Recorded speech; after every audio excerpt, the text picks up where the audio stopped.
Good evening. Welcome to our Tuesday night Torah class. I'm glad all you folks are here. Why don't I open with a word of prayer first? Father God, thank you. Thank you so much for your word. Thank you for the life that it gives us. Thank you for the ability to meet together and discuss it. I ask that you'd be in our conversation this evening, that you would just work in our hearts, help each of us to go away with a better understanding of how much you love us and how you'd like us to behave. In your name we pray, amen. Okay, so tonight is a little different kind of a thing. I explained last week, and I'm going to go over it. I guess week before last we finished Deuteronomy. No, it was last week we finished Deuteronomy. Anyway, we talked about the next thing to do. John even symbolically said we ought to run around and do the Simchat Torah thing because we ought to start this week with Genesis 1. But there's a lot of reasons that we're not going to do that. One is as a group, we decided a long time ago that we would study the Torah, just as we go, and at the end of the time we would stop and we would pick up from there and go on, as opposed to following the weekly Torah portion schedule that most people do. I think it's probably appropriate that we revisit that, and you guys, since you're here, we could vote on that again. So as we start again, would you like to start and do one specific Torah portion each week? And if we don't finish it, we skip ahead and start the next one so that we can keep a schedule? Or would you rather just do it the way we did it before, where you move and you stop, and then the next week you just pick up and go on? So how many people would like to keep a traditional Torah schedule? Okay, so how many people would like to just do the continuous moving on kind of thing? Okay, that's great. That's what we're going to do. I kind of like that too. I probably bias the jury pool, but oh well. The other thing I have a problem, or not a problem, but that affects this is that my son and his fiancée, who live in Japan, are getting married in a couple of weeks, and they're having the wedding here, and it's on Shabbat. And so I won't be available for a little while I'm doing that. So I'd like some time to be able to take care of that. And so John has agreed to he's got some stuff he'd like to talk about too. So he's going to do a couple of Tuesday nights, and I've got some things to talk about tonight and then the next couple of Tuesday nights. Bottom line being, I'd like to start ahead with Genesis 1:1 on April 17th. So Tuesday, April 17th is when we'll start Genesis 1:1, and we'll move on from there. But I've got some stuff that I wanted to talk about. I always want to go off on some of these tangents and I don't get a chance to because we're following the Torah, so I thought I'd do that tonight. So it's a little bit different. Ward always asks me, so what's the title? Tonight it's called History in the Bible. And so I wanted to talk about that for a while. First of all, are there any questions or comments or anything you'd like to say about this so far? Not too much to talk about. But okay, last week, as a graduation present, I handed out these cards. Did everybody get one? Did you guys get one? You didn't get one because you weren't here. Did anybody else not get one that would like one? And for those of you online, if you send me an email, jerry@livingmessiah.com. I'll send you one. It's a bookmark is all it is. But I want to talk about this because I put this together and I kind of like it. So I want to talk about why I like it. Now, I should start off by saying, first of all, that when as I've put the effort into this class, my goal was my target audience was the people in the church who don't know much at all about the Bible, much less the Torah, and the whole idea was to get them involved in this in a way that helps them not feel so intimidated and helps them learn how to get around in the Bible, how to find what they want, and how to. I mean, I just really think it's the coolest thing in the whole world, and so my goal is to try to get other people to think that too. So this thing is nothing more than a little effort I've put into trying to help people that aren't as familiar with the Bible as they'd like to be. I should imagine, knowing most of you the way I do, that this is all going to be old stuff for you, but that's okay, because it never hurts to revisit it anyway. As a matter of fact, one of the things that I wanted to do for the next couple of weeks was kind of just go back over, pull up, just stop for a minute and pull back and look at where we are in history and look at what we've got. Look at what the Bible really is. And man, it's one of the best examples, if you ask me. Well, it is. The Bible is the single most obvious physical evidence that God exists. It's just that simple. If you want to know about God, it's there. And it's physical. It's all over everywhere. Certainly everybody in the United States, there's not any excuse not to know about this book. And for that matter, what's in it. So if anybody, I've got somewhere along the line here, I've got slides, and one of them, well, I think it's at the end here. It's reasons that your faith is true, that you can stand on it. And then one of them is just the existence of this. So anyway, all that by way of saying, let's talk about the Bible. Okay, so the first part of this bookmark is just an organization. And the reason I did this was because a lot of times when people get started with the Bible, it's big. And it's kind of intimidating. It's hard to read. It's hard to understand. It's hard to find things. People think they can just sit down and read it like a novel. I remember as a young boy sitting there, well, okay, it's a big book, sure, but I can do it. And I got about, first 3 or 4 chapters of Genesis, and I thought, I'll never do this. So I have learned over the years that you can divide it up, and it's easier to learn it, and it's easier to kind of find your way around it. Some people find it helpful to memorize the books of the Bible. Did you ever learn I remember learning a song in Sunday school as I was growing up. I don't remember it now. I'm kind of glad. But you'd sing this little song, and it was basically the books of the Bible in order, That never worked too well for me. A lot of people, you tell somebody, well, okay, let's go look at, Malachi. Well, you can usually find Malachi, but a lot of people, some of the other ones, Hosea is a little tough sometimes.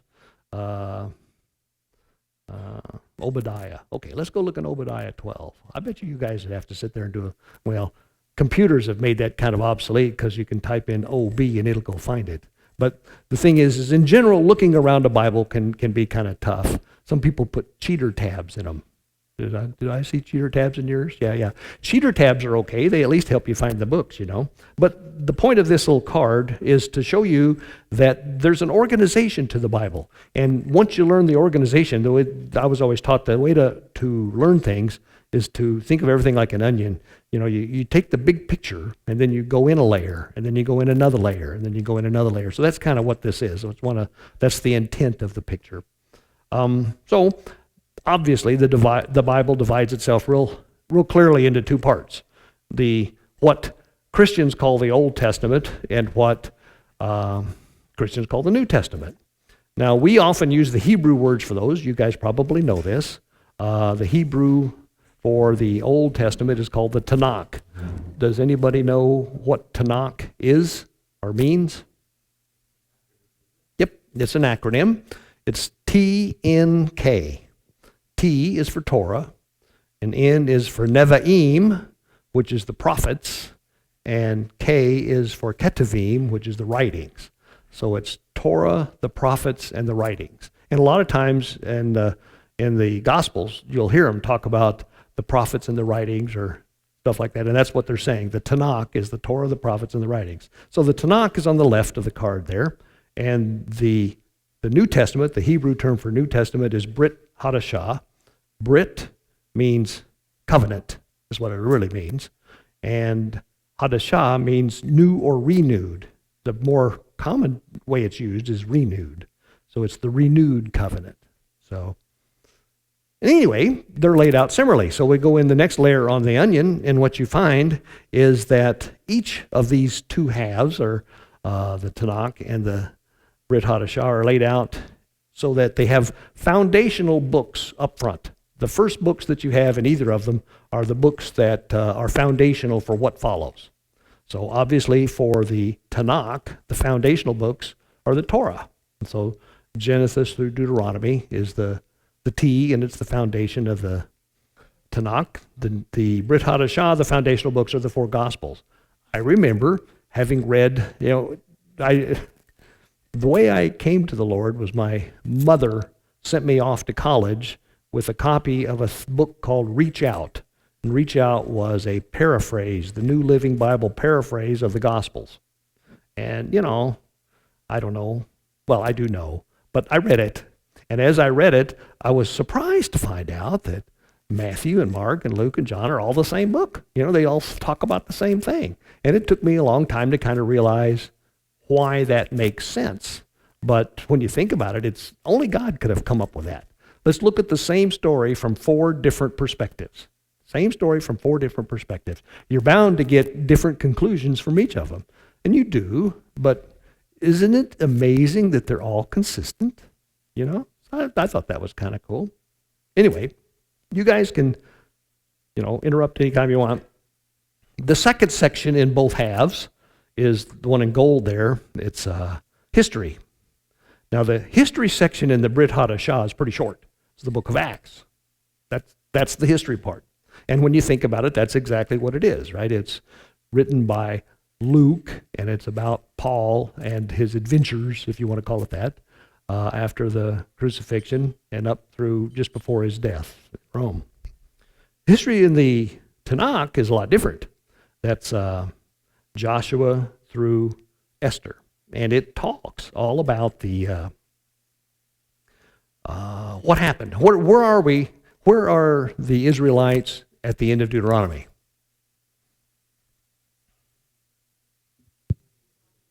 Yeah, they're hanging around on the plains of Moab across the river from Jordan, or from Jericho, and they're going into the land. So Joshua picks up, and Joshua is a lot of times when we finish the Torah, a bunch of people say, well, let's do Joshua next. And Joshua is a great book to do, and there's a lot to be learned in that. And I've done that, but I want to do recycling through the Torah has got a value of its own. But anyway, Joshua, Judges, Ruth, and then 1st and 2nd Samuel, 1st and 2nd Kings, and 1st and 2nd Chronicles have a fair amount of overlap because they're kind of the same time period. Ezra, Nehemiah, and Esther, those are the books, the history books in the Tanakh. Then the third section, the one in green there, is writings.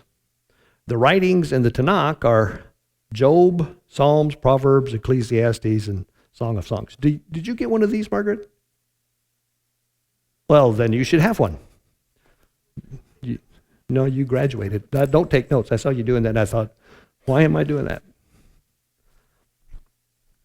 Anyway, so those are the writings. I'm sure you're familiar with the writings. And in the Brit Hadashah, the writings is the major part, right? They commonly call them the epistles, right? And they start with Romans and they go through Jude. And a lot of time, in the Tanakh, each of the book of writings is much different. They've all got very different character. In the Brit Hadashah, the writings are all letters. They're letters from some apostle or some disciple to somebody else. And they're similar because they're all letters. And Paul's letters are by far the most numerous in this. And they're not listed chronologically. They're listed in length order, which makes life kind of difficult because sometimes you have to kind of go back and figure out, well, the stuff he's talking about here actually happened before the stuff he's talking about here. Comment. Yes. Aren't all of the writings in the New Testament are Paul's or first? Beg your pardon? Aren't the writings of the New Testament, the first ones are all Paul's? The first ones are all Paul's. The first one you get that's not his is Hebrews, and even that's debatable, right? And then James, 1st and 2nd Peter, 1st, 2nd, 3rd John, and Jude are all by the name that's given to the book. So, yes. People who want to put an emphasis on the idea was, or the conspiracy is, the people who want to put the emphasis on Paul, his writings got done first. Yes. I think there's other Bibles that they're not like that. They're in a different order. Yes, I'm sure there are. We're going to talk about the order and how it kind of got that way too, but yeah. Then finally, the last part of each of the Tanakh in the Brit Hadashah is prophecy. Now, in the Tanakh, there's a whole bunch of prophets. In the Brit Hadashah, there's only one book of prophecy, and it's the Revelation, the Apocalypse of John, right? But the prophets in the Tanakh are divided into two pieces, one called the major prophets and one called the minor prophets. And I used to think, well, that's because the major prophets are more important than the minor prophets, but that's not it at all. The major prophets are just longer. So the long books are first, and then again, it tends to go longer to shorter as it goes down the list. That's not exact, but and to some degree, the minor prophets are a little bit chronological, but not completely. So you can't rely on that. Anyway, I found that to be a kind of a useful way to know what's in the Bible, because then at least if somebody says, go to so-and-so, I can kind of get an idea, well, okay, that's got to be in the prophets or something. Now this, by the way, is the way the Christian Bible is laid out. The Hebrew Bible is a little bit different. It's not a lot different, but it's a little bit different. Of course, one big difference is it doesn't have the Brit Hadashah in it. I'll talk about the other thing in a minute here. Let me see what else I want to say. Anyway, any other thoughts about the diagram? It's a colorful thing to keep in your book. Do you have any notes on the Apocrypha? Well, I was going to talk about that on this other side, but I will go ahead and mention that we're going to talk in a few minutes about how the things came to be. But there's the last book of the Tanakh, Tanakh is Malachi, and Malachi occurs after the return of the Jews from Babylon. And then they often talk about the 400 years of silence, because you go from the end of Malachi to Matthew 1:1, and you've got the Romans that are running Israel and what's going on there. And there's 400 years between when the Jews were allowed to go back to Israel and the Romans occupying Israel. And there's nothing in the Bible about those 400 years. But if you happen to be a Catholic, there's a group of books called the Apocrypha. And the Apocrypha's got a lot of interesting books in it, but among other things, they have history books about that time period. And so you can learn a little bit about how it was to be in Israel during when the Greeks were dominant. This is a little out of order, but I want to talk about it anyway, because again, it helps organize all this stuff in your head. It's important to realize that civilizations were rising and falling in succession. They've been doing that throughout all of history, right? And it's definitely true during the period of the Old Testament. And so like I say, I don't want to get too far myself, but let me just say this. You have the Assyrians rose and fell, and as the Assyrians were falling, they were conquered by the Babylonians. The Babylonians rose and fell, and as the Babylonians were receding, the Persians took over, and as the Persians became dominant, and after a while, the Greeks beat the Persians. That's where you remember the Battle of Marathon and all that kind of stuff. That was the Greeks taking over from the Persians. And then the Romans took over from the Greeks. And then things got a little hairy with the Dark Ages and some of this kind of stuff. But it's important to remember that these civilizations had kind of a flow and an ebb. And those periods are not, how do I put it? The Bible does not exist outside of those. Those are part of it. And if you realize that what was going on in the world fits into what you're reading here, it makes a big difference. It makes, like I say, it makes it just much more meaningful. Okay, let me go on. So let's talk about the Brit or the Tanakh for a few minutes. First of all, almost all of the Tanakh was written in Hebrew. There, I think, are Esther perhaps was written in Aramaic or something like that, but by and large, certainly 99% of the Old Testament is written in Hebrew. There are authors stated by the name of the book. It was written I think it was written over a period of several hundred years, if not thousands, by at least 60 different authors. So And as it existed, again, the cornerstone was the Torah. The Torah was the books that guided the nation of Israel, and they were a scroll. And other scrolls were added. The term for scroll in Hebrew is Megillah. And so they have the Megillah of Esther, for example. So they have these other scrolls. And so they didn't have a single document called the Tanakh. They had all these things that kind of came together. Around 200 BC was when they finally collected it together and did what they call canonized it and called it the Hebrew Bible. Around 200 BC was when the Greeks were dominating, and Ptolemy was the guy that was running around being big man on campus, and he built, Alexandria on the Nile Delta, and Alexandria was supposed to be the repository for all of human thought. And so he hired all these scribes and scholars to manage this library at Alexandria. And among those groups, it was even then noted that the Torah, the Bible, the Tanakh, I should say, had much wisdom in it. So Ptolemy in the city of Alexandria commissioned 70 Jewish scholars to translate the Hebrew scriptures into Greek. Because at that time, everybody knew that Greek was the most enlightened language. Greek was what they called the lingua franca. Everybody in the area spoke Greek, and you needed to speak. It's kind of like English is now. But the wisdom in the Tanakh was known, and so they wanted to translate it to Greek. So these 70 scholars translated the Tanakh into Greek, and that's what became known as the Septuagint. Septuagint means 70. I don't know what gent means, but Septua is 70.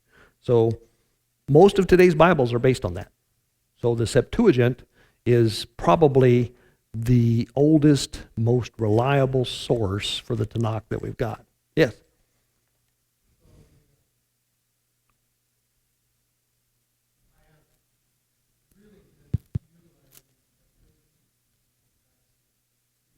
Mm-hmm.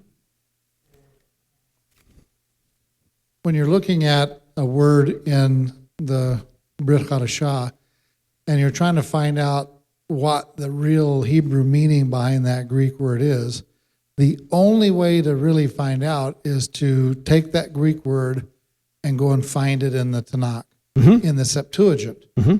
So, and what's cool, like you said, is the Septuagint is written around the time the Dead Sea Scrolls were written. Mm-hmm. Yep. So it's, people say that the Leningrad Codex and the other codex are the oldest text. Well, that may be so in Hebrew, but the Septuagint is really the oldest text we have of the Tanakh, because even though it's in Greek, because this is how it was written. So you can now find out what that Greek word is in Matthew, Mark, Luke, or John, or any of the other writings, and take it back and find out what the Hebrew mindset was for that word. Yeah.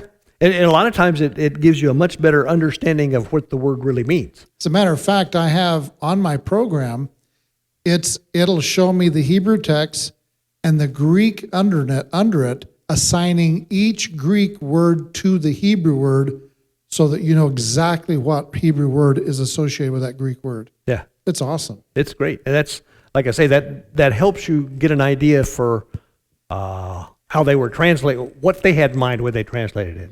John. A bit of a sidebar. Does your program in the New Testament, does it show the references to the Apocrypha? The quotes that I heard there's like 250 references to the Apocrypha in the New Testament. Are you aware of that, and does your program do that? I don't know. You don't know. Okay. Suffice it to say, if nothing else out of this discussion, you get the idea that there's a lot of sleuth work you can do. You can go back and you can, trace the words back and see what word they were using to translate to this word, and you can gain a lot of insight doing that. One of the things that was also kind of important to me to realize that, so this is real cool. I mean, we've got real firm evidence that what we're looking at is at least accurate back to 100 or 200 BC. That's pretty cool. So how does that compare to other stuff? Well, it turns out that there is nothing anywhere close to it. I mean, there's a few fragments of things that existed before then, but written text wasn't even very common before like about 500 BC, and not any of it has survived. Now, the text that has survived has been inscribed on clay tablets or whatever, and that's around, and you can find that. And you can even find, I mean, they were all excited here a few years back because they found an inscription that from around in Israel there that mentioned King Solomon, and it was authenticated to like 1000 BC. Well, that's very appropriate because that's when King Solomon lived, was 1000 BC. So I guess my point is that it's not like this is just one of many things that we've chosen to believe. There isn't anything close to this that you could find that's got more backup than this. So I just think that's kind of cool. Yes? What are some examples of other things that are old, like the Book of the Dead is what I'm thinking of, and Well, there's an Epic of Gilgamesh. yeah, And then there's, let's see, the Code Homer. Yeah, Homer's a good example. Now, Homer was only, he might have been as old as 300 BC, but it wasn't very much different than this. Right. So, But those aren't like an authoritative kind of well, historical.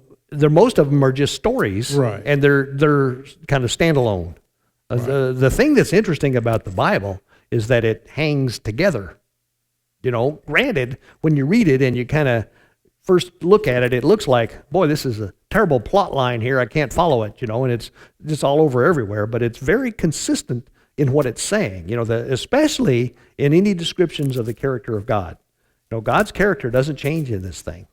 And, one of the arguments I hear a lot from people is, oh, heck, who could believe the Bible has been around for so long? Everybody's messed with it and made it say what they want it to say. And that's basically not true, That's the importance of the Dead Sea Scrolls, right? Yeah, that's exactly right. As a matter of fact, I should talk about that. You heard me say this, since you're talking about it, I'll bring it up again. I've said it once before. Nehemiah Gordon had a gentleman on his program that was a, I don't know what you call them when they find all these clay tablets and archaeological digs and whatnot. But anyway, they found over 1,000 of these clay tablets in Iraq, when they were over there doing the war thing. He said, well, we now have a very accurate, very precise way of interpreting how to say these words in that language. And as a matter of fact, we have a pretty good idea of how to say some of the Hebrew words, because some of the Hebrew words are in the text. So he said, well, that's why I have you on the show. You've claimed that there's a Hebrew man's name in your clay tablets. He said, yes. And he said, then the Hebrew man's name is Joshua. And he goes, we over here in Israel, we pronounce it Yehoshua. And the guy goes, yeah, but that's not how they pronounced it back then in Iraq. And he goes, how do you know that? And he goes, well, he says, they always put the name of a deity always had a star in front of it because it signified it was from the heavens. And he said, this man Joshua's name has a star in front of it. And because it's a man's name, that means that part of his name is a deity's name. Mm-hmm.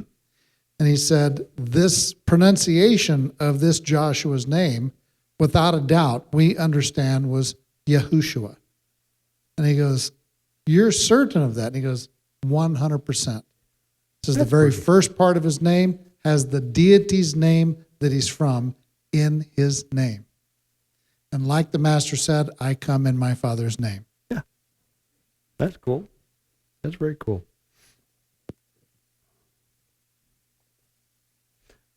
Someone mentioned the Dead Sea Scrolls. I mean, oh, go ahead, Margaret. I was just going to say that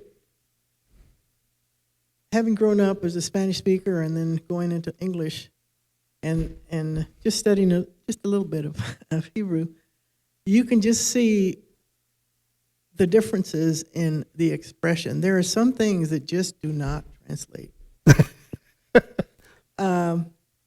And I think, too, when you have the Septuagint, it has that Greek mindset behind it. Yeah. And so you have to get back.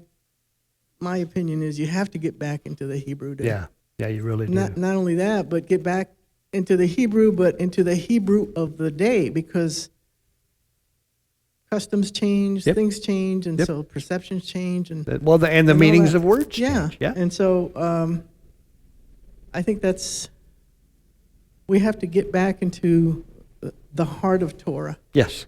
Yes. And a good example of that Yeah. I might bring up is the word faith. Because the word faith isn't in the Tanakh. What the word is trust.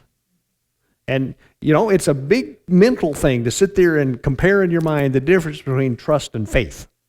But the Greek mindset, and certainly English, faith means something different than trust means.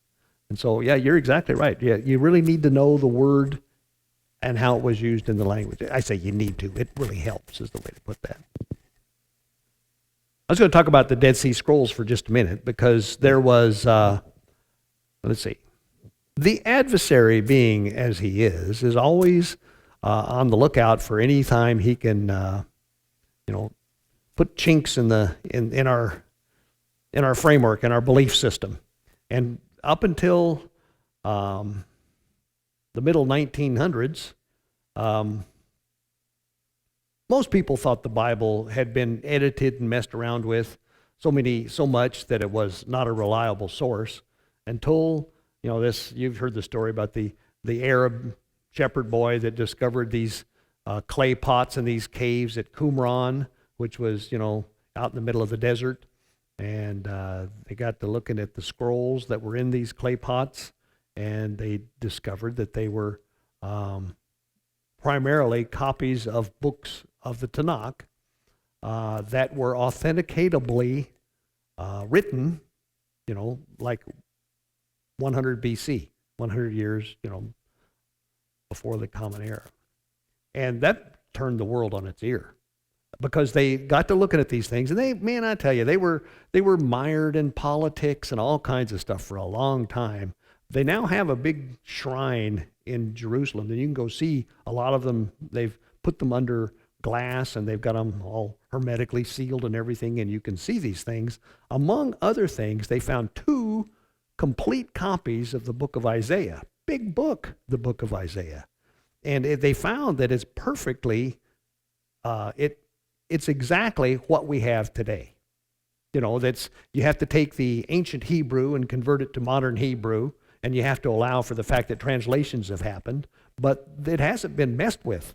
And they found fragments of every single book in the Tanakh, and all of them are accurate to what we have today. That's mind-blowing. That really is, because that says we're good, if you will, we're good at least back until the time of Yeshua. So that was a big deal. It's one of my important points in history. Let me see what else I want to say here.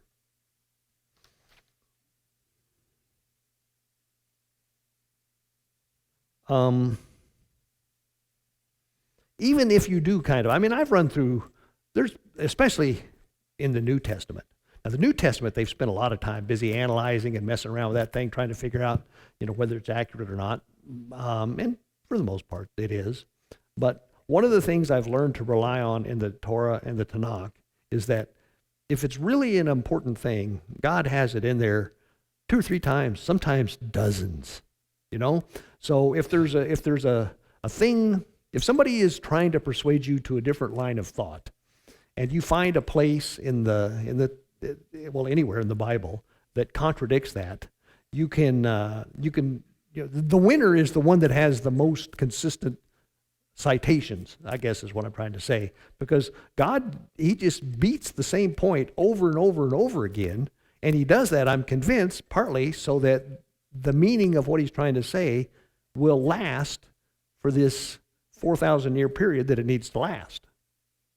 That's my opinion anyway. So even if somebody can show you some particular place where it looks like it's contradictory, it's not. It's either been mistranslated or you're not looking at the whole, because the stuff that we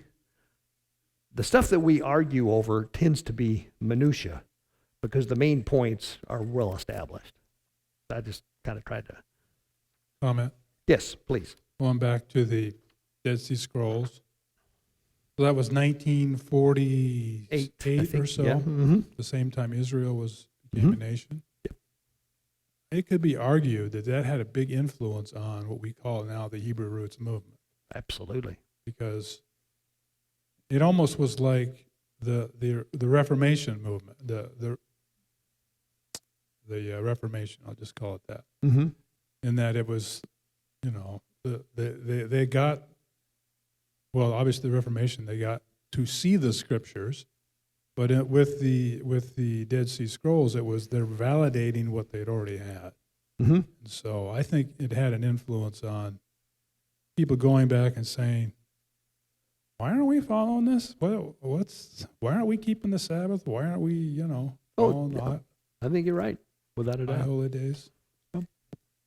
Matter of fact, you can kind of put yourself, to some degree, imagine yourself, let's say, in the late 30s or early 40s. The common belief was the Bible, was pretty unreliable because of how long, because nobody had any very old source for it. And it was also commonly assumed that, Israel, dead for 2,000 years, wasn't coming back, So both of those things, the fact that the Bible's been authenticated for 2,000 years and the fact that Israel is now a nation, is something that is very noteworthy. Now, in our time scale, it's like, well, hadn't it always been that way? I mean, we lose a lot because we don't view things from God's perspective, notwithstanding the fact that we can't. But I mean, if you were looking at 4,000 or 5,000 years worth of history and those events happened, like you say, just almost one on top of the other, wouldn't that be kind of a milestone?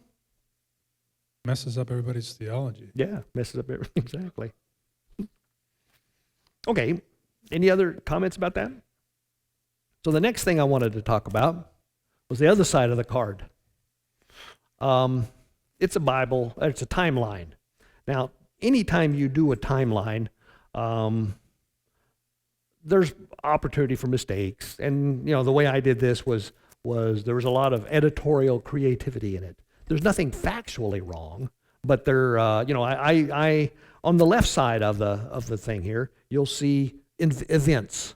Now, I got to pick those events, right? And I picked them and I put them right where I thought they ought to be in terms of the timeline. You'll notice I did not really put exact dates there, and there's a reason for that, because sometimes the exact date's a little bit questionable. But they're in the right general order, and they're in the right general spot. So I wanted to go over that a little bit.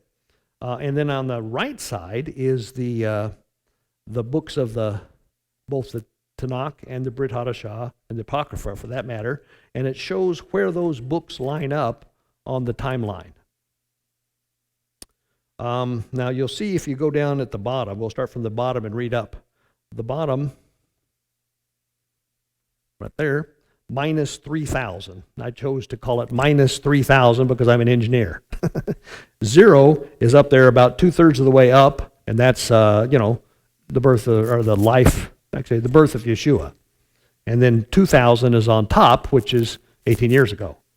So again, that's me. I got to choose that, and that's what I chose. So I have Noah and the flood on there. And one of the things we'll do early after we start the new Torah cycle in April is we'll date Noah and the flood. And it's around there, if you will, somewhere between 3,000 and 2,000 years before the Common Era. And then the next one up the list, I've got the Abrahamic Covenant, and you notice he's over there just a little bit above the 2,000. So it was like 1,900 years before Yeshua that Abraham made the covenant with God. Yeah. So, like, there's a 400-year gap in between the testaments. Mm-hmm. In some sense, there's one with Abraham as well. It's not quite exact. No, yeah, you're right. There's In chapter 15 in Genesis, this Yep. talks about Yep. 400 years. Yep. As a matter of fact, I'll show you where it is here. You got the Abrahamic covenant. The next one up is Jacob and his family go to Egypt. And the next one up is the Exodus out of Egypt. Now, Jacob and his family go to Egypt, and the Exodus out of Egypt is that 400 years, because God told Abraham that it was going to be 400 years that they'd live in Egypt, right? So that's kind of why that's there. But that's why that's the reason, that's the way I did this. So you have the Exodus out of Egypt, the Israelites enter Canaan, that's the book of Joshua. There's that little gap right there is 40 years, because they spent 40 years wandering around the desert, right? And then, and I didn't measure that too precisely, so don't do that. But then you'll notice the black line, the timeline itself is kind of wide there between, let's see, there's a thing called the Israel ruled by the judges. The point is, that's when Israel existed as a nation. Okay? At the end of the book of Joshua, you could argue that the nation of Israel was formed. Now, during the book of Judges, John would argue, and I think probably correctly, that the nation was essentially ruled by God. And he ruled it through the judges. And it was a series of mishaps here and there. The book of Judges, I'd really like to learn more about the book of Judges myself. That's the one we should do, is that one. I agree. Yeah. But anyway, toward the end of the book of Judges, the last judge was Samuel. And when Samuel was acting as a judge, the people all came to Samuel and said, we want a king like all the countries around us have kings. All the nations around us have kings. We want a king. And Samuel goes to God, and God says, well, they don't really want a king. He says, they're not rejecting you, Samuel. They're rejecting me. And he says, you go tell them that if they, this is my favorite part, I like to editorialize. You go tell them that if they get a king, the king's going to, conscript their sons and send them to war and steal their daughters and put them in his harem and have a bunch of, steal their crops and make them pay taxes, on and on. It goes down to this big long list of all these terrible things that are going to happen if they get a king. So Samuel goes and tell them, and they say, we don't care, we want a king anyway. So Israel's first king was King Saul, right? King Saul reigned for about 40 years. Then his successor was King David, and King David reigned for 40 years. And then his successor was King Solomon. So those three kings are 120 years. After Solomon's death, the kingdom was divided. So the nation of Israel really, as a single political kingdom, only existed for 120 years. So, and then after Solomon's reign, Israel divided into two nations, the northern kingdom and the southern kingdom, the northern kingdom being called Israel and the southern kingdom being called Judah. Then you'll notice I have the Assyrians disperse Israel. That happened about 722 BC. And then 100 and some odd years later, the Babylonians captured Judah. Now during this time, the Assyrians, who were the dominant culture in the area, rose, conquered Israel, and, descended. That's not really, maybe it is. Anyway, kind of decayed, and in their place came the Babylonians. And so that happened between the conquering and dispersion of the northern kingdom by Assyria and the conquering of Jerusalem, the southern kingdom, by Babylon. Then I got Judah returns under the Persians. The Greek conquer the Persians. And then you'll notice that the Greeks conquer the Persians and stuff is in this section over on the right called the Apocrypha. So it's not talked about in Esther. In Esther, the book of Esther is the last of the history books in the Old Testament that talks about, and who they talk about is, what was the king's name? Darius? Cyrus or Darius, one of the two. But they were Persians. So the Persians is the last empire that's spoken about in the traditional Old Testament. So then we have the life and ministry of Yeshua up there, and Jerusalem was destroyed and the Jews were dispersed in 70 AD. Rome adopts Christianity in 300. Now you notice there's a big difference between the 300 years. That's a long time. 300 years between when Yeshua was born and doing his thing and the adoption of Christianity by Rome. A lot happened in that time. We're still kind of needing to look at that and get an understanding. But what started off as a sect of Judaism ended up becoming something completely different.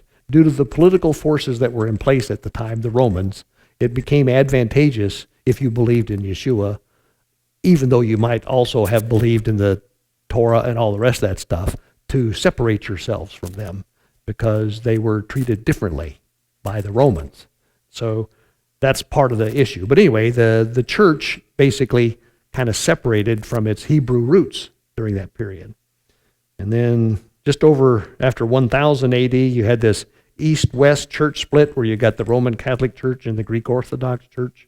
Comment. Yes. So back up a little bit. Okay. So that's when the church fathers came to be, right? First, second century, Yep. end of the first. Let's see. I mean, the church fathers aren't Abraham, Isaac, Jacob, No. or Yeah, that's a very Matthew, good point. Mark, Luke, or John. No, They're they're primarily Romans. right. And they came about after the death of the last apostle, John, right? So the Roman church didn't really become anything until, it didn't really start life until like 100 AD. And Judaism came about at roughly the same time after Rabbinic Judaism? Rabbinic Yep. Judaism came out of primarily the Pharisees, I think. The Sadducees kind of Well, there was whittled away. There was a thing I read recently, historically. This is a lot of fun to go research this. You can find all this stuff easily online. The 70 AD was when, I think it was Titus. Wasn't it Titus conquered Jerusalem and basically ran out all the Jews? But there was something else that happened with Hadrian. Hadrian was another 100 or so years later. There was a guy named Bar Kokhba, a Jew, Right. that was going to try to resurrect Israel again, or Judah again. And Hadrian, let's see, all kinds of politics here. But bottom line, it was commonly believed that, who did I say did it the first time? Who was Titus? Titus. Titus didn't do a very good job. He kind of ran out the Jews, took over, burned down, destroyed the temple, and then kind of went off, and things kind of started coming back together again. And Hadrian said, we're not having any bit of that. So Hadrian went over, and man, he leveled the place, and he made every single Jew leave, and they weren't allowed to come back ever. And that's where we got a Palestinia, called it Palestina. And boy, he did everything he could do to make sure that this never, ever, ever happened again, which makes 1948 kind of interesting, doesn't it? So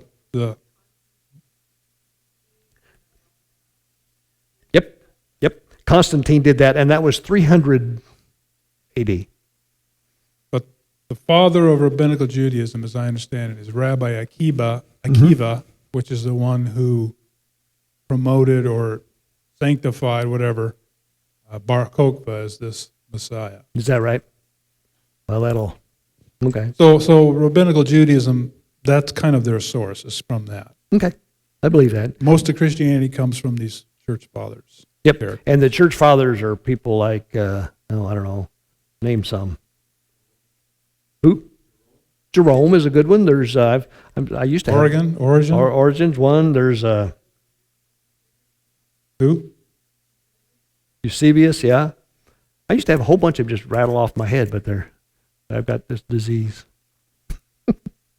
Anyway, that's an important period of history to get a handle around, if you ask me. Now, it's interesting when you think about it, again, from God's perspective, because the Roman Empire, the fall of the Roman Empire led to the Dark Ages. Now, where was Scripture at this time? Right? The Romans, or the Jews were gone. They were just obliterated. But there were individual pockets around, and I'm sure that they kept their their Torah scrolls as best as they could. But scriptures were being copied in monasteries by monks and stuff, you know. And that preserved things for 1,000 years. So let me ask about that. Okay. The monks? Now Yeah. that's Christian, on the Christian side of the thing. Are they copying a lot of the Torah, or are they copying like the Vulgate? Or are they copying just the New Testament, or all kinds of things? There's the yes is the answer to that question. They Because obviously the rabbis are copying the scribes are copying the Torah, and I'm sure they have the Talmud and they're doing all those things. But I'm just wondering if the monks are also copying those things. Well, they're copying. One of the Vulgate Bible is a Latin translation, right? It's a translation of the whole Bible from. I imagine they started with the Septuagint, quite frankly, and translated that into Latin, and then they took the letters of Paul and the Gospels, such as they existed, and translated that into Latin. Now, people have great problems with the Vulgate. But then some of the earlier Bibles, if you will, were based essentially on the same thing. One of the things, again, where I think God clearly had his finger in there was, there were several efforts during that time to get rid of the Old Testament. To say, we don't need that, the famous phrase even today is, God did away with that. Let's just stick with the New Testament. But they found they couldn't do it. And when you look at it, you can see why. Heck, every other verse refers back to the Old Testament. So you can't really make the New Testament stand by itself. Yeah, the heretic there was Marcion. Marcion, that's right. That's the heretic. Not Marsing, Marcion. No relation. Yeah. So anyway, again, to my way of thinking, God knew exactly what he was doing.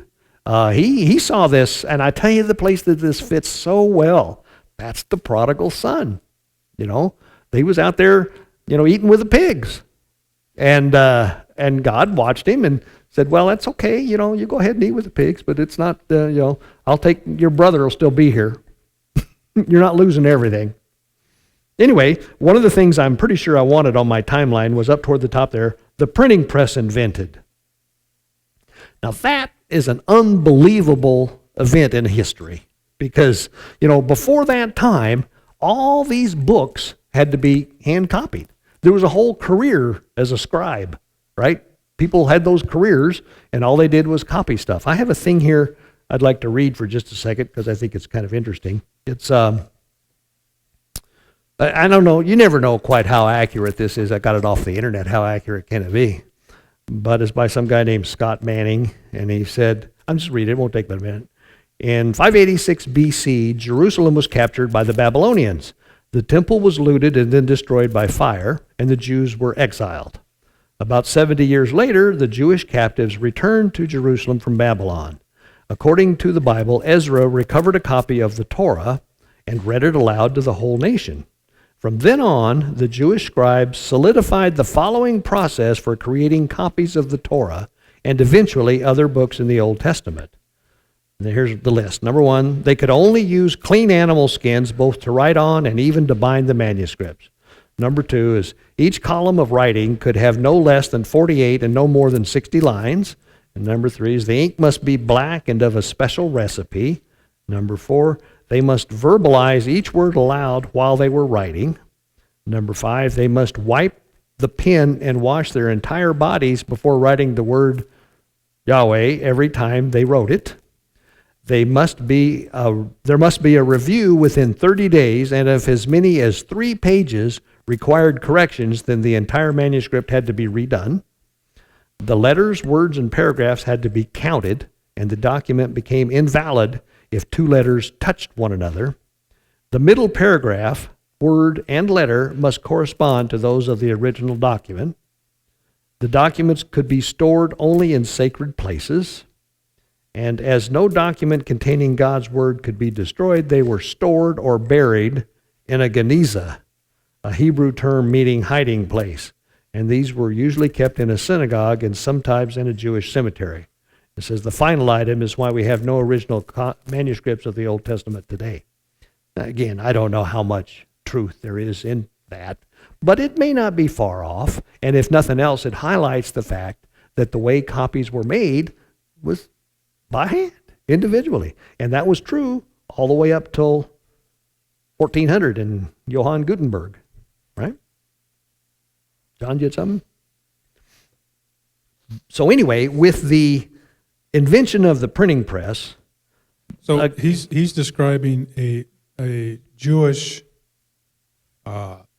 scribe, or is he talking like the monks did similar things? no, I think this description was Jewish scribes. Right. But I think a monk would have been a similar kind of an arrangement, because obviously, I mean, regardless of how good they were, the effort had to be at trying to make a faithful copy. Right? That's the whole point. In fact, there are, there's a bunch, not a bunch, but there's a fair number of places in the Hebrew, in the Torah scroll, for example, where here's what it says, and here's what you say when you read it. Uh-huh. Kere and kare, I think, is the Hebrew word. And the one of the e-swords has that difference in them, the WLC, Western Leningrad Codex. Really? Anyway, so it's like they don't dare, as Nehemiah Gordon is to bring up, they won't dare change the letters, but in their mind it just doesn't make sense the way it is. So they said, well, when you go to read it, say this, but when you go to Write it. or no, when you go to say it, like in a up at the Bema. Bema, yeah, you say it differently. That's interesting. That is interesting. But they kept notes. It's in the columns of the Torah scroll. Yeah. I'm sure there's some strange things going on there, and I'm not, let's see. I kind of say this with a little bit of trepidation, because it's not that there aren't errors in it. There probably are, but they're pretty minimal, and they're pretty superficial. The content of what's there has got to be faithful all the way from the beginning. I'm just sure of it. But there's no way you're going to ever prove it. I guess the reason I say that is a lot of people fight whenever you say, yes, I believe that the Bible is the inerrant Word of God. And they say, well, that can't be. And the answer is, okay, perhaps there's an error or two in it, but let me tell you, there are no errors that he doesn't know about. And they're evidently the kind of errors that don't make much, as you would say, real difference in the way that the meaning comes across. So I don't know. I can live with that. Now, maybe that's just me, and maybe I'm equivocating, but there you are. Anyway, so we got the printing press, and the printing press was invented, as you know, just shortly before the New World was discovered. And then the Reformation begins. Now, the Reformation, you made some comment earlier, which I thought was kind of good. The Reformation enabled people to actually see the Bible, right? Before the Reformation, the only people that could see the Bible were priests, and nobody else could. And one of the things for Martin Luther's both, failings and successes was that it became possible to actually see and read the Bible. The original internet. Yeah. Well, and of course, there were a couple of hundred years during the Reformation, up until 1600, notably, when people still weren't allowed to own a copy of the Bible. So I just listened to a guy, I listen to him now and then on YouTube, Stefan Malou or something like that. He was talking about the religious wars in Europe. Your 15th, 16th, and 17th, 17th, almost 300 years. Mm-hmm. And the topic was identity politics. And this gal was asking him, what is your definition of identity politics? And he went back to, in his mind, it was like the religious wars, where, I'm sorry, I'm getting a little off track, but it's kind of interesting. This was before we came up with the separation of church and state kind of thing. Mm-hmm. And for all these times, it became important to identify which sect of religion you were part of. Well, first of all, what started the whole thing was the invention of the Gutenberg press, that took away the monopoly of the Catholic Church. Yeah. And that's good because everybody gets to read the Word, but it's bad that all of a sudden the peace that it had, the peace of Catholicism, is no longer there anymore. Yeah. Everybody's fighting for, if you Power. don't believe in my religion, you're going to hell, and if I don't believe, and vice versa. So Yeah. everybody is willing to go to war over this. Plus the fact that the state is going to, whoever is in control is going to wipe out the other guys and use the state as a vehicle to do that. Mm-hmm. And that's his point was in the political, in the way we are now. It's becoming that way now. We're identifying with, I'm a victim, and therefore I need the state to finance my being a victim, and this is my identity, and so that's the downside of this identity politics, was what it's trying to get to. But it was interesting, he tied it back to the religious, this religious struggle. Yeah, well, that's a good point. And as a matter of fact, you can sit there and you can kind of reflect on this time period, what little we know about it. But the Roman Catholic Church wielded an enormous amount of power, and they did so pretty tyrannically. I mean, I witnessed the Inquisition and some of this kind of stuff, So, but it had very little to do with God, really. That was Martin Luther's big deal. I think the way I look at it, Martin Luther one day sat down and read the book of Romans and says, "My gosh, how come they never told us any of this?" What do you mean saved by faith? They never told us that. They told us you had to buy it. You had to go to the priest and get it, and all this kind of stuff. But anyway, where I was going with that was that, so the printing press comes by, Martin Luther comes on the scene, and the Reformation begins, and they fought for 200 years to make sure people didn't have a Bible. Do you know why the King James Bible came into being? It was because they realized the printing press was becoming successful, and there were copies of the Bible out there that predated that one, and they weren't authorized. They hadn't been looked over by the appropriate politically oriented clerics, and they didn't like this. So King James commissioned the authorized version of the Bible. And it took them, I don't know, I believe it was like maybe 60 years to do this. And so the King James version of the Bible came about because they knew that people were going to have them, and they wanted them to have the Bible that they chose. So it was okay to have a King James Bible in England, but you couldn't have anything else. Well, that kind of, I'm not disputing that, but it kind of puts a negative. That could be true, but it also could be true that it's a very good translation. I'm not qualifying the translation at all. Right. I'm just telling you why it came about. Right. Yeah, no, it's fine. There's nothing wrong with the King I James. know you don't Although like it. there's one thing I do kind of have equivocal little. Do you know how the book of James got named James? Because of King James. Because of King James. The guy that wrote the book, and the book is Yaakov, right? It's Yeshua's half brother, Yaakov. But they decided to rename him James in honor of the king. It doesn't really hurt anything, and it doesn't mean the words are wrong, but it just gives you an idea of what's going on. This, now, when you take all of this stuff and you look back for the whole long time that we're talking about here, it's nothing short of miraculous that this thing exists. There's been all kinds of effort to wipe it out. There's been all kinds of effort to, screw it up so it doesn't say what it needs to say. And the fact that we can sit here and get the things that we get out of it is got to be, to me, one of the strongest statements of God's reality that there is. So when there's tyrants out wanting to burn books, what books are they? What is one of the books that they want to burn? It's usually this. I mean, and when you look through history, how many times have different groups sought to get rid of this? I mean, the Greeks did, right? Not in the beginning, but they did after a while. Anyway, so that's what's on the bookmark. There was that kind of thinking that motivated me to do the bookmark. And I knew when I did this, I probably wasn't going to fill up the whole time. So I have one last thing, and I'm hoping that we can just talk about this. So I call this 10 assurances that our faith is based on truth and that we're at near the time of the end. And so one of them is the existence of Jews today.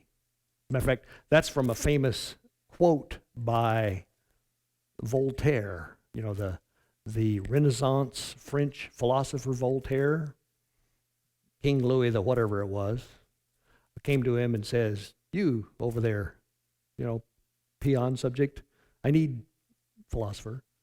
proof of the existence of God." And Voltaire just immediately says, "Well, that's easy, the Jews." He says, "The Jews are still around. God obviously exists." That was his comment. But you got to admit, the fact that they're still here is pretty amazing, because they were targets of decimation several times through recorded history, not just in the Bible, but through recorded history. And yet here they are. They're not an easily identifiable group, in that, you know, it's one thing I suppose, they talk about genocide, but it helps if whenever you're trying to commit genocide, if you can easily identify the group that you're trying to annihilate. And Jews aren't terribly easy to identify. I mean, they've got some kind of traditional characteristics, but a lot of people you'd think were Jewish. You know, I never knew that guy was Jewish. I had a roommate in college, and he told me toward the end of our time together that he was Jewish. I didn't know that. You know, you don't know. So the Jews exist today. Number two, the existence and the pervasiveness of the Bible. That's what we just talked about for the past hour or so. The existence of the modern nation of Israel. Now, for 2,000 years, not quite, but pretty much 2,000 years, Israel didn't exist. And then it existed. And that's pretty amazing when you think about it. There's references in the prophets about that. You know, who can bring forth a nation in a single day? So, and that also is something that nobody would have anticipated, certainly any time before the year 25 or something. Now this one I like, the use of Hebrew as a modern spoken language. Now, before 1900, Hebrew was like Latin. It was used in shuls, in, I don't know what they call them for the study of Torah, but it was used for rabbinic scholars to study Torah, is what it was used for. And nobody spoke it. It's like, you know, how many people do you know speak Latin in conversation? There was primarily one guy that was responsible for that, and his name was Eliezer ben Yehuda. Eliezer ben Yehuda was he was an Eastern European Jew. He was rather poor, and he went to college in, I think, France, and he just got incredibly excited about Hebrew when he learned it.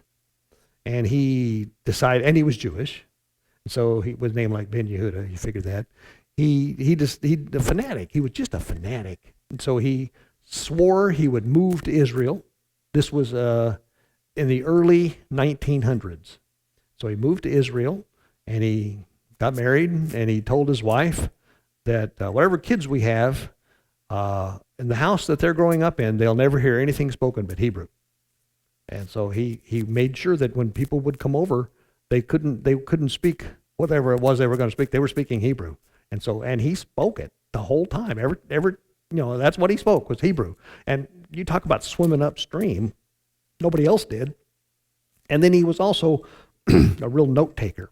Hebrew's an interesting language. You know, it deals with these things I think they call them sharesh, these three-letter roots.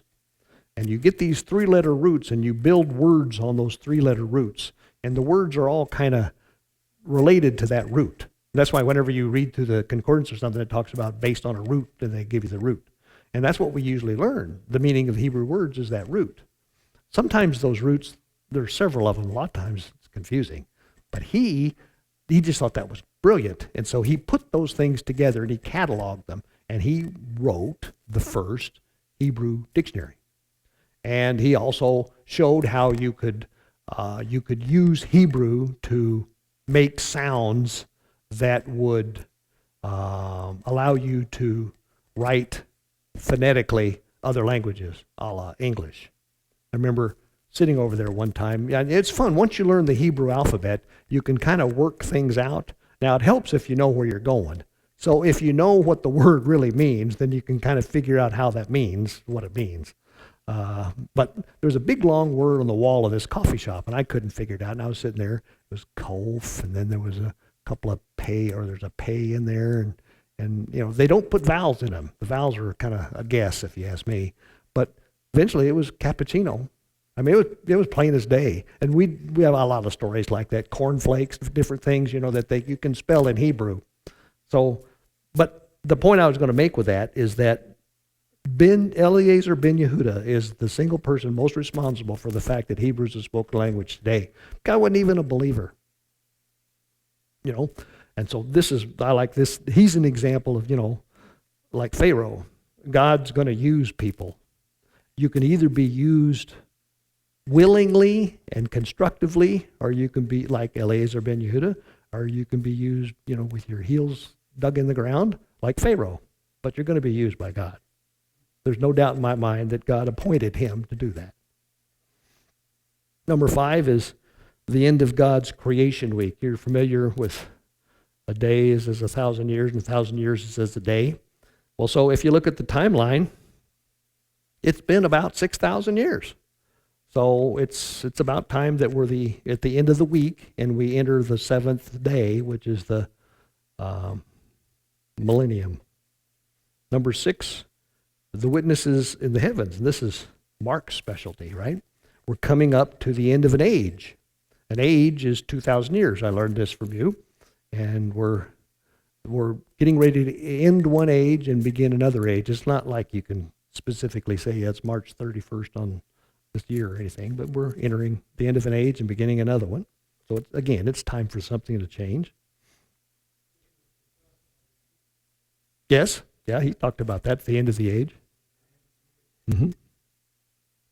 There's an increase in evil in the world today. And you know, it doesn't take much of an imagination to believe that's true. You look around and man, it seems like things are happening, more hideous and grotesque things are happening at an ever increasing pace. And I'm often, you know, recall the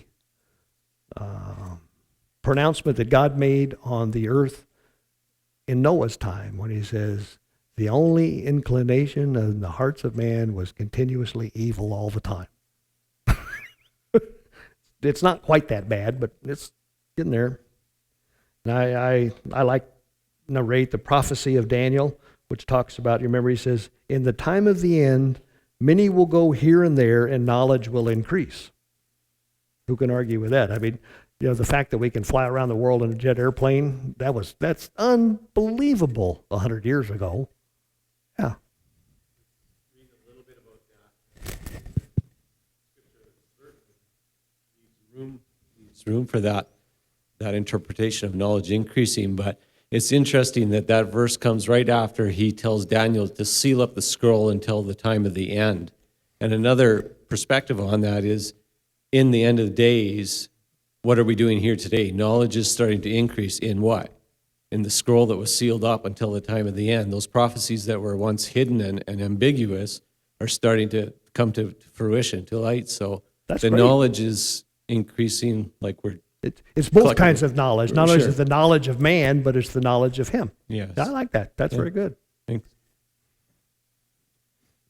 Number 9, I have the Torah awakening among believers today. You know, what we're doing, us. This is not, I've tried, I really do. I try to be as rational, as skeptical as I can. And I've been at this, I've been down this path for 18 years now. And if this was a fad, if this was a cult, we'd be done. And it's not. I'm more convinced today than I was 18 years ago that this is where God's going. And, you know, so it's happening. Yeah. So the Torah awakening is phase 1. There's 2 phases here. Okay. Phase 1 is you've come to the knowledge that the Torah is for you. It's your guide to the way to live. Mm-hmm. The second phase is you realize who you are. Yeah. I knew you were going to say that, and you're that's- exactly right. That's so much what we're about. Yeah. And what B'nai Yosef is about is there's a stick already with a name on it. One of the two sticks has a name on it. Judah's name is already on a stick. Yep. They have an identity. They are a people. But the other stick that he talks about, Joseph, doesn't exist because Joseph is not a people yet. Yep. And so that's got to happen. And so this awakening, the dry bones coming alive, is us coming to our identity. So that whole prophecy about the dry bones, spirits blowing breath into them, that's this Yep. now awakening that's happening globally. Yep. Well, like I say, the one that gets me is the parable of the prodigal son, because he's out there eating with the pigs, and he came to himself, and he says, I'm going to go back to my father. I'm going to go back to my father's house, right? Eureka, yeah. So our identity politics should be that we are Joseph? I'm okay with that. The way I like to put it is that, that our brother Judah needs to understand who the Messiah is or was, and then we need to understand what the Torah is. So it's the two need to come together. It's not that we're right and they're wrong. We're both wrong and we're both right. So finally, the number 10th one is that the witness of the Holy Spirit within our own hearts. You're only here because this must ring something in you. It must, because otherwise, why would you be here, right? You've got much better things you could do on a Tuesday night than this. So anyway, that's what I wanted to talk about tonight. Question. Yes, So you're saying it's near the time of the end. near the time of the end. So what? So what? Well, that's a good one. I like that. I can answer it kind of glibly. I think the way I look at it is the thing I need to be spending my time on is figuring out what he has for me to do and be about doing it. Okay. You mean like right now, or do we have to wait for some other event to happen? Or Well, I'm sure in terms of the end we do, but that's You don't I'm have trying any- to put myself in the position of a foot soldier. I mean, he's got this all figured out, and his battle plan's perfect. My goal is to make sure that the job that he has assigned me to do, I do the best I can. with the power and authority you have right now, Yep, you bet. not like when he's going to come or No, whatever. No. As a matter of fact, You have no control over that. Isn't that fair? well, that's true. You may have a good understanding of when it's going to happen. Yeah. As I get older, not to be morbid about this, it becomes real clear to me that my role is just to play a part. I'm not going to, I doubt seriously that I'll see a lot of the good stuff that's coming. But if I'll do the part that's laid out before me until I'm done here, I'm happy. I don't, that's all you can do. Not a thing wrong with that, I don't think. But no, I'm not waiting for anything. I've got the authority to do this, John. Any other comments? Oh, I know something I was going to say and I forgot. Mike is not here. In terms of timelines, I like timelines. And he was telling me he's done some timeline stuff. And the next time we met, he brought these that are over on the other side of the board. I got the board here because I thought I was going to use it, but I didn't. On the wall over here, I'll make the cameraman have to do something, which really irks him. He put together 4 separate timelines over there. And I'll tell you what they are, and then I would invite you to go look at them. One of them is, the beginning parts of Genesis, where it talks about Adam lived so long, and when he was so old, he had kids, and they lived, and then he lived another so many years and died. And then you can track those people. Then you can see, for example, that, let's see, I don't know, you can figure it out over there. Shem was alive when Abraham lived, for example, or something like that. But anyway, that's one of those charts, so you can see who was alive when. I guess 2 of those charts are like that, and they have the all of Jacob's kids. Then there's another chart that I found really useful. This is real important to me. Whenever you study the times of the 2 kingdoms, it's real confusing in the text, because you'll start some chapter and it'll say, in the 12th year of so-and-so, king of Judah, all this junk happened in Israel. And then you read the next chapter and it says, in the 10th year of so-and-so, king of Israel, all this stuff happened in Judah. And so you read these things, and so you're looking at this, and then you're looking at this, and then you're looking at this, then you're looking at that, and you don't know. Well, he laid all that out on timelines so that you can see who was king at the same time, and you can kind of see what's happening. So you can go over there and you can see in 721 when the Assyrians laid siege to Samaria and that, and you can see in 586 when they conquered, when the Babylonians conquered Jerusalem. Anyway, that's a useful one. And then he's got another one over there that's got the more New Testament stuff. But he's obviously worked real hard on those, and they're pretty interesting. So I want to invite you to go take a look at them. Mark, beg your pardon?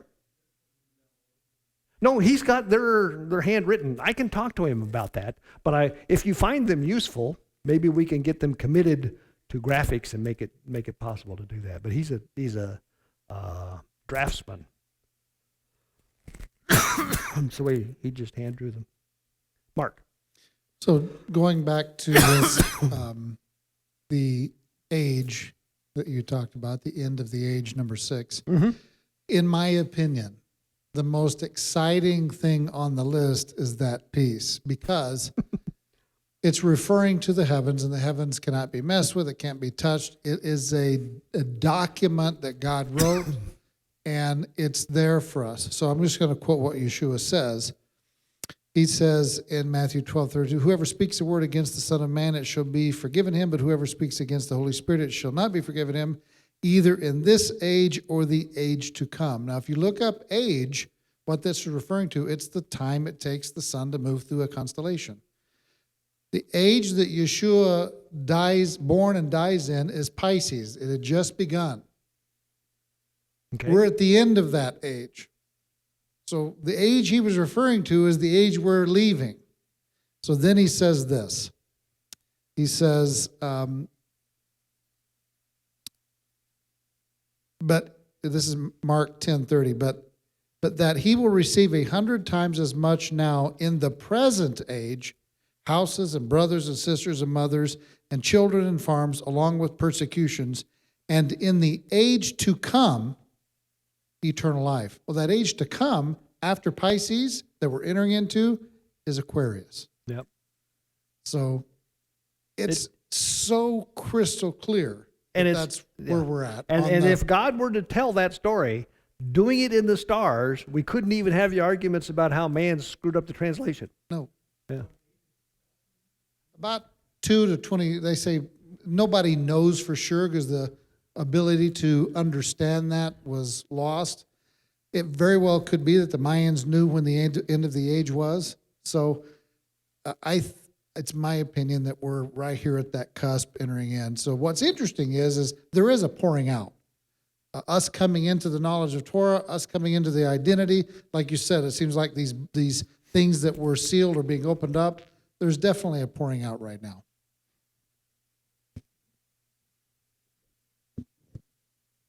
The one that's the most exciting to me is probably number 9, The Torah Awakening. I have a book by Robert Wright called Proving It. And in there he goes through mathematical formulas for the days of Ezekiel. Mm-hmm. And anyway, the way the math worked out, it was just amazing. The same formula was applied to everything. And the end of the punishment period for Judah ended in 1948 to the very month. Really? Then the punishment period for Israel ran concurrent with Jerusalem, and that ended in exactly 1967 to the very month.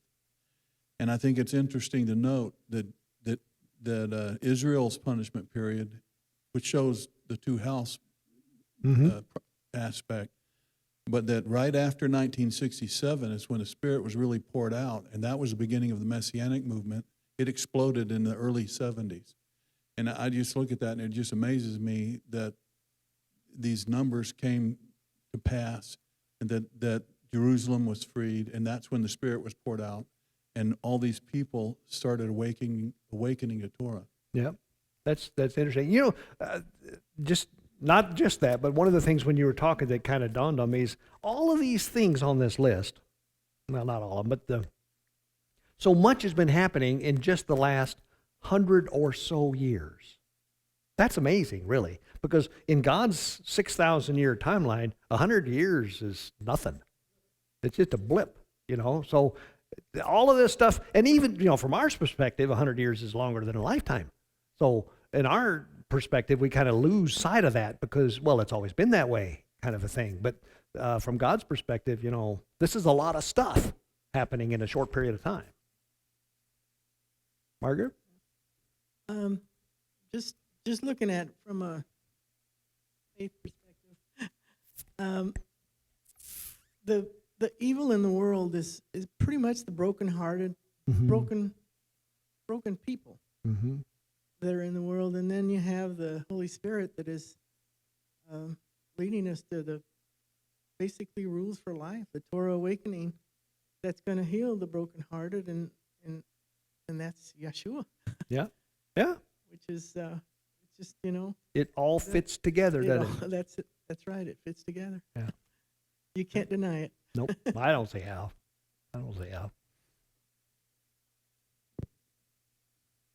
Okay. I feel good, actually. Just about the right amount of time. I'll close in prayer, and we can do whatever else you want after that. Father God, thank you for the evening. Thanks for the conversation, the discussion we've had. And thank you so much for what you're doing in our lives and in the world. Help us to just pay attention, Father God. Just keep our eyes on you and just lead us and guide us in the direction that you want us to go. And help us to realize that the part we play is the best life that we can live. Just thank you for a good group of brothers and sisters, and keep us safe until we meet again. In Yeshua's name, amen. Okay. Good night, you all. Thank you, Jerry. You guys.